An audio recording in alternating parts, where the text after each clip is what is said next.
नमस्कार। हिंद लाइव में आप सभी का स्वागत है। बिहार सरकार के मंत्री अशोक चौधरी ने प्रशांत किशोर द्वारा लगाए गए गंभीर आरोपों का अब जवाब दे दिया है।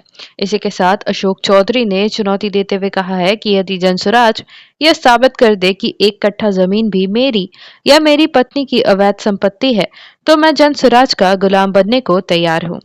वहीं मंत्री अशोक चौधरी यहाँ नहीं रुके।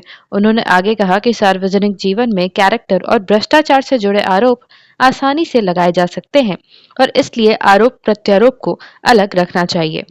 इसी के साथ उन्होंने स्पष्ट किया कि जिन बातों को जनसुराज ने जिक्र किया है उन पर उन्होंने लीगल नोटिस भी भेजा है और यदि जनसुराज अपने दावे कोर्ट में शपथ पत्र के साथ पेश करे तो वो उसे स्वीकार कर लेंगे। आगे उन्होंने कहा कि कल जनसुराज पार्टी द्वारा प्रेस कॉन्फ्रेंस की गई थी और हमारी जितनी भी संपत्ति है वो सभी सार्वजनिक है और पोर्टल पर भी उपलब्ध है। हम हर साल रिटर्न भी फाइल करते हैं और हर मंत्री को आय व्यय का ब्यौरा भी देना होता है।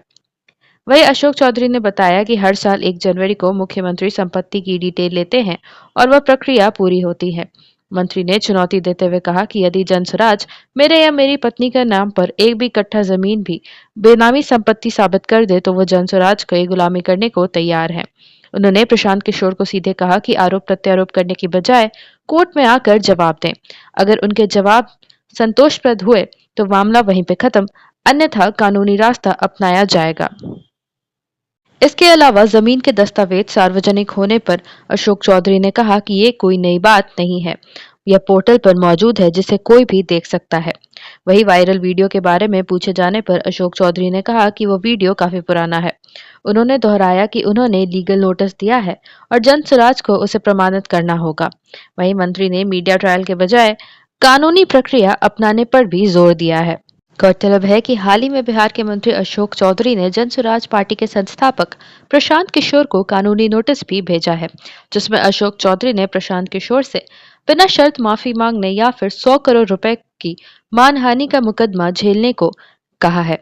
हम आपको बता दें कि हाल ही में पटना में आयोजित एक प्रेस कॉन्फ्रेंस में प्रशांत किशोर ने ये आरोप लगाया था कि अशोक चौधरी करीब 200 करोड़ रुपए मूल्य की भूमि की कथित रूप से अनियमित खरीद फरोख्त में लिप्त है और ग्रामीण कार्य विभाग का प्रभार संभाल रहे अशोक चौधरी ने अपने वकील के माध्यम से इसके बाद प्रशांत किशोर को मानहानि का नोटिस भी भेज दिया था और इस भेजे गए नोटिस में ये कहा गया है कि वो या तो अपने आरोपों को साबित करने के लिए ठोस सबूत प्रस्तुत करे या फिर लिखित और एक प्रेस कॉन्फ्रेंस आयोजित कर मौखिक रूप से सार्वजनिक तौर पर बिना शर्त माफी मांगे।